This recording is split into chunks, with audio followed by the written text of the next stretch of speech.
Now what we're going to talk about a little bit is I wanted to just do a quick little rundown of some of the happenings going on in the OUA because it's been an extremely competitive year in the OUA. We got lots of great Ottawa kids and lots of other great football being played. So we want to make sure that you guys are all up to date. So if you take a look at the current standings in the 2016 OUA football season, we have a three-way tie for first place, 6-1. We got Laurier, Western, McMaster, respectively, followed by Ottawa and Carleton at 5-2, and then Queens and York rounding out the bottom tier there. It looks like most of the playoffs are pretty set. Obviously, Laurier, Western, McMaster, Ottawa, Carleton in that order, and looks like Queens right now, who had a bit of a resurgence at the end of the year, strong little push there at the end to make themselves get up to a respectable record of 3-4. They're going to be the ones that are going to round out the playoffs. I believe 6 teams make the playoffs. If you take a look at the upcoming weekend, Carleton will be playing Waterloo, which would be a guaranteed win for Carleton. So they're going to finish the season 7-1. McMaster and Western are going to play. So this is a real big one for Carleton, because if McMaster ends up beating Western, Carleton will have a better record will be tied with Western, but they have the head-to-head matchup, which will give them the tiebreaker. So that means that Carleton will finish ahead of Western, which means they could finish as good as third.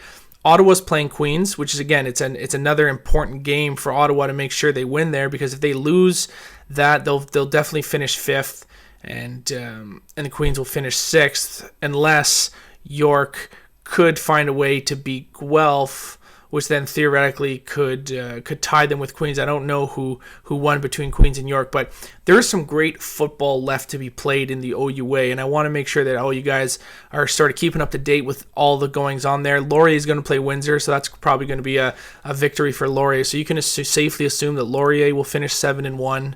You can safely assume that Carleton will finish 6-2. And one of McMaster or Western will finish 7-1, and one will finish 6-2. And if McMaster does not win the game, they'll be if they lose, they'll be 6-2 with the tiebreaker against Carleton. So they'll definitely finish. They'll be in third place, and Carleton will then finish fourth because they'll be ahead of Ottawa in the standings. Now the big thing would be if Queens upset Ottawa, would shake it up a bit. But at the end of the day, looks like we got some great matchups. McMaster versus Western last week of the season, but Laurier and Carleton should win, and Ottawa should be beating Queens if they're 5-2 and Queens is 3-4. So just make sure you guys keep an eye on the final weekend of the OUA football happening in Ontario. It's going to be a great playoff season, because I think all these teams, obviously everyone's had a loss. McMaster lost to Carleton. McMaster beat Carleton. Carleton beat Ottawa. So you can go all the way around, and anyone can beat anyone in those top 4 or 5 teams. So it's going to be great. Lots of local kids on all the teams. There's always contributions from Ottawa and all successful OUA teams, which is always a great thing.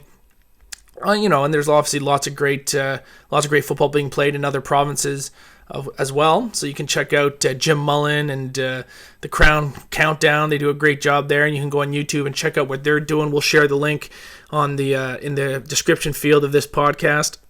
Excuse me.